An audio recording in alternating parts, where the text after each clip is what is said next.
नमस्ते। आज दो तीन मुद्दे हैं। एक तो हसदेव जंगल क्षेत्र है, उसकी एक कटाई का मामला है। दूसरा बिजली बिल हाफ योजना है।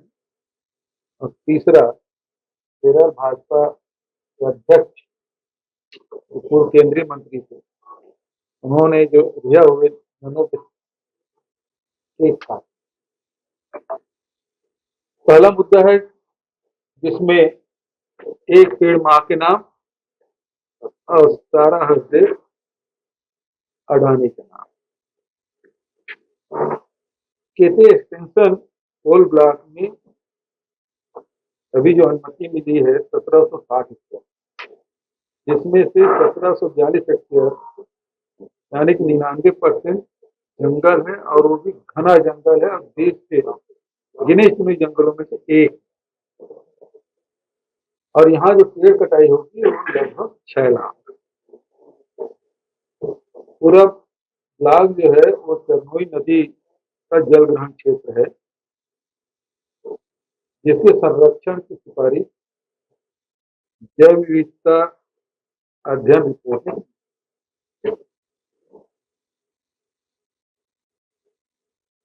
केते एक्सटेंशन के जो पर्यावरणीय और वन स्वीकृति को हमने वो किया था,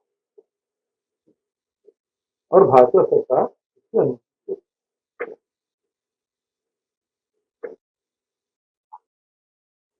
हमारी सरकार ने इस ब्लॉक के भूमि अधिग्रहण जो केंद्र सरकार ने किया उसका भी विरोध किया, परंतु मोदी सरकार ने राजस्थान और अडानी के लाभ के लिए अधिग्रहण जारी किया। ये दोनों ही कोल ब्लॉक राजस्थान के विद्युत कंपनी के पास है, और राजस्थान सरकार ने अडानी को एनजीओ नियुक्त किया हुआ। आंकड़े बताते हैं कि राजस्थान गवर्नमेंट को जितने कोयले की आवश्यकता है, अभी जो खदान चल रहा है PEKB, अभी कम से 15 साल से आवश्यकता। 15 साल नया खदान चालू करने की आवश्यकता क्या है? इसका मतलब ये है नया खदान खोल के भी वो कोयले का उत्खनन करें, और व्यर्थ में हमारे जंगल में कटाई।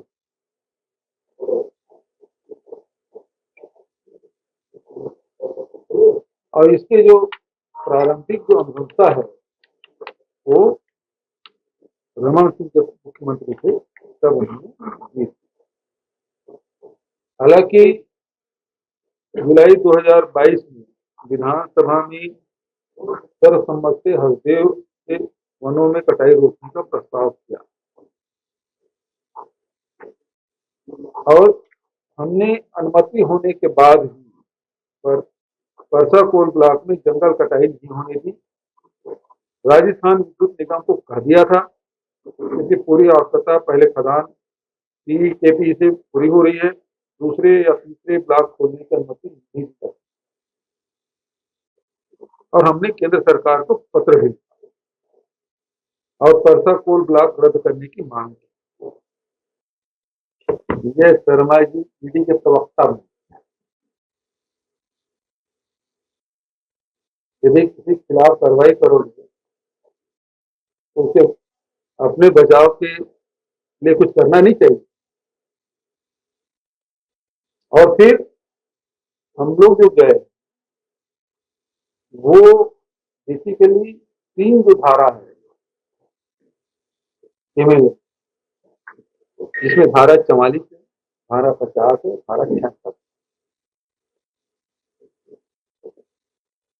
इसमें क्या है, कल भी इसकी सुनवाई है, इसलिए बहुत ज्यादा विस्तार में नहीं आना।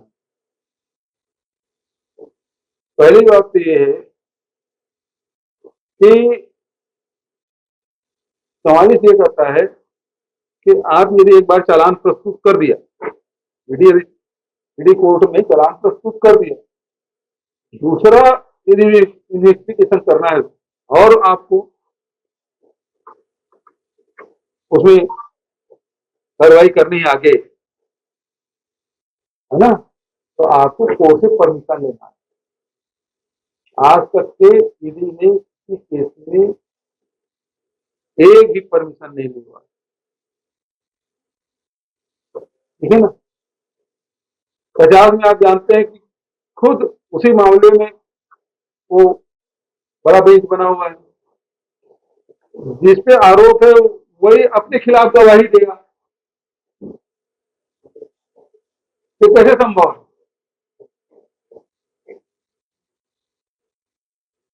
तो ये जो दो तीन मौलिक अधिकार है, और जो ईडी है अपने अधिकार क्षेत्र से बाहर जाके जो काम कर रहे हैं उसको चुनौती दिया है। ये इसीलिए इसमें कल आधे घंटे की बहस हुई और कहा कि आप 6 तारीख को जो बड़ा बेंच है उसमें आप गए, उसको पहले नहीं। दूसरा, चैतन्य वाले मामले में, चैतन्य वाले मामले में 3 साल पहले आप बुलाए थे, अभी उतना ही पूछे थे। फिर 10 मार्च को आपने सर्च वारंट लेके घर में छापा डाला, तब भी प्रश्न वही था। और अभी 18 जुलाई के जन्मदिन के दिन आपने जो छापा डाला उसमें भी वही पूछे आप, नया तो कुछ है ही नहीं। तो जो 3 साल पहले 2022 में जो पहली बार बुलाया, तो जो मामला था वही मामला अभी भी है। 3 साल पहले क्यों नहीं कार्रवाई की, और फिर आपने नोटिस क्यों नहीं दिया? नोटिस दिया था, नहीं दिया, सीधा सर्च किया और उठा के ले आए। आपको सहयोग नहीं कर रहे इसी बात पे नहीं, आप जब बुलाए आ गए, सर्च किए तब भी आपको सहयोग। अब एक आदमी जो जिसके खिलाफ कोर्ट ने एनबीडब्ल्यू मतलब नॉन बिलीवर वारंट जारी किया होगा और अभी खुलेआम घूम रहा है, जिसके नॉन बिलीवर है, कई लोग गिरफ्तार हो गए लेकिन वो आदमी घूम रहा है और निश्चित रूप होकर घूम रहा है अपने घर में। उसके बयान के आधार पर कहते हैं गिरफ्तारी, तो कौन सी प्रक्रिया है भाई, ये किस प्रक्रिया का पालन किया? तो फिर कहा कि उसको हाई कोर्ट में जाइए, उनको लिबर्टी थी। तो जय शर्मा जी अब गृह मंत्री हैं, गृह विभाग संभालते हैं, क्या ईडी ने प्रक्रिया का पालन किया? नोटिस दे के बुलाया, सीधा उठा के आए? इसका जवाब है प्रवक्ता महोदय ईडी के।